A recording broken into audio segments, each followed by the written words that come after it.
All right. It's always your fault. I think there is a, with good reason maybe, negative connotation around saying that. It's always your fault, or it's always my fault if I'm talking about myself. And yet the theme of what I'm going to be talking about today is that is one of the running themes of my life. It's one of the phrases I took up, I don't know when, in my mid-30s, when I think I actually was becoming what I would refer to as an adult, as a man. And I have a lot of positive feelings around the phrase, it's always my fault. And I think this can be used in a lot of ways in life. Is it the fault of the victim? Is it the fault of the person who can't do anything about something? No, it's not their fault. Is it the fault of the prisoner in prison if they don't get enough food? No, it's not their fault. It's the fault of the person that can do something about it. It is the fault of the person who has the ability to do something about it. And I think, why does a coach always say it's their fault? Maybe a player fumbled, maybe something else happened, but they're probably the single person who can do the most about the loss if they lost. Why does a general say it's my fault if they lose the battle? Because more than any individual soldier, that general could probably do something about whether they lost or not that battle. So to me, it's an empowering phrase. It's controlling what you can control in life, which is something you may have heard me say before. And again, when you focus on what you can control becomes bigger. When you don't worry about what you can't control and just focus on what you can control, you become able to control more and more. And I use this in a lot of different ways in my life. First, in relationships. If something happens with me and Janelle, I view it as my fault. And it most definitely is a lot of the time. But I always view it as my fault. And I will say that I know I have the right partner in life because I think she takes it upon herself all the time too. What could I have done differently? If we get in a fight or if something happens, I know at some point, because I know her, she's thinking, what could I have done differently? And she knows I'm thinking that. And we both come to the table with that information. And having been in other relationships that I am thankfully glad I am not in anymore, I would say as I started to have that mentality of it's always my fault. And then if the other person never has that mentality, then I would say it is still my fault then if I stay in that relationship. I'm either deciding to tolerate this, and this is my life, so it is my fault, again, or I should do something about it. And that's a hard thing to do, I think, when you're in a relationship. It's never easy to get out of something that you're committed to. But I will say from experience that I've done it, and the reason I have a life I love, the reason that I am as happy with the partner I have, is because I did make those tough decisions. And they're some of the proudest decisions I think I made in life, the decisions I am the most proud of, because they were very hard at the time, and it would have been much easier in the short term to take a different path. And man, I shudder to think what my life would be like right now. As a business owner, I view everything as always my fault. The reason we have had success as a gym is my fault, is my responsibility. And the reason when there's been problems and mistakes, those are also absolutely my fault. If stuff doesn't get done by a certain time, no matter whose responsibility it is, the coaches, Janelle's, somebody I've hired to do something, it's still my fault.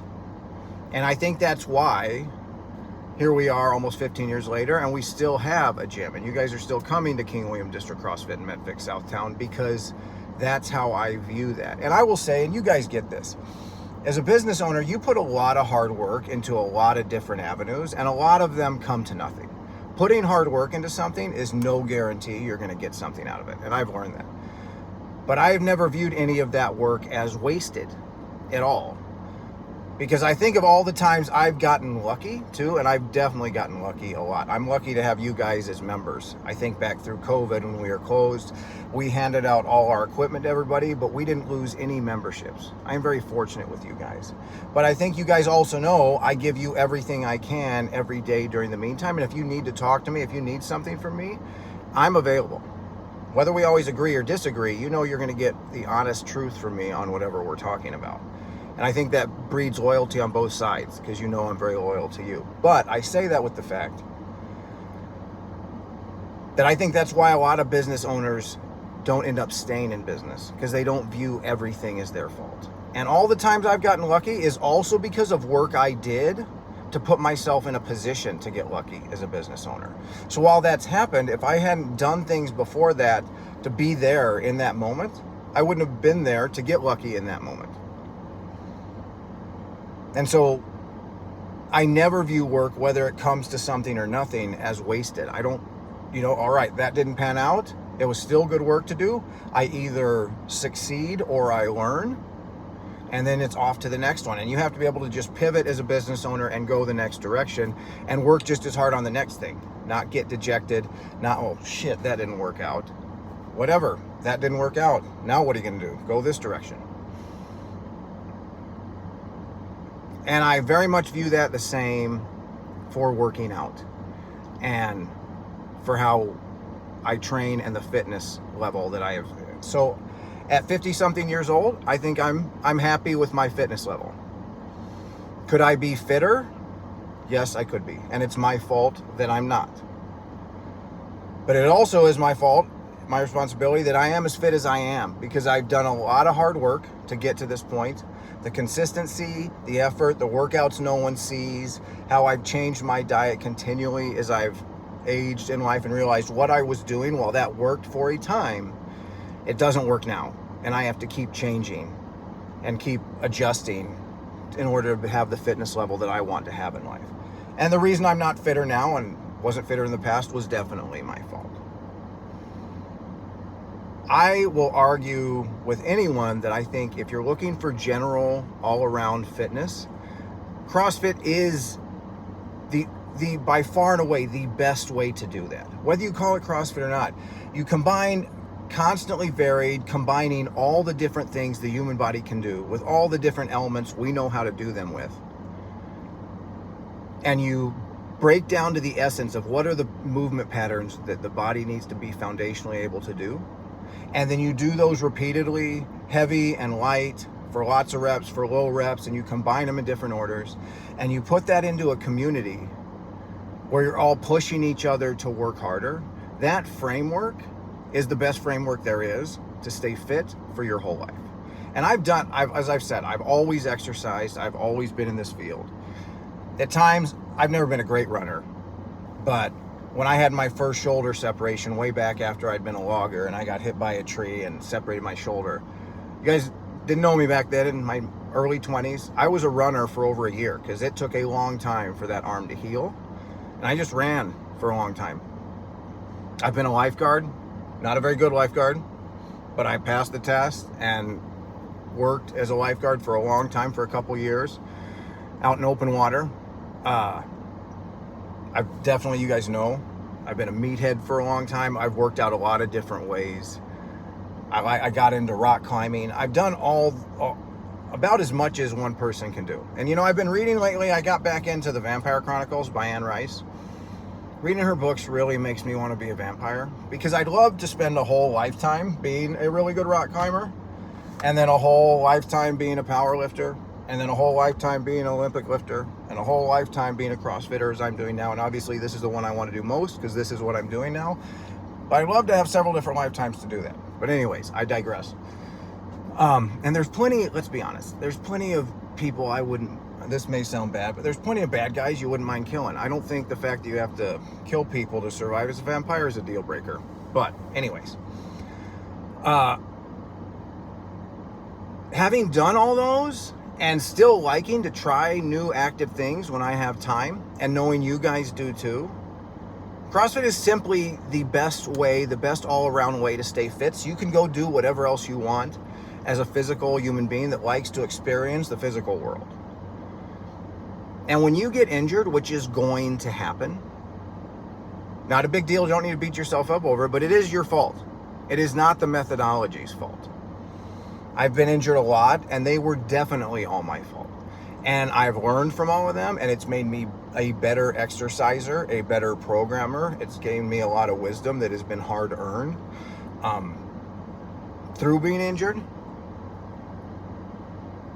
But it's always been my fault. It is not the fault of the methodology.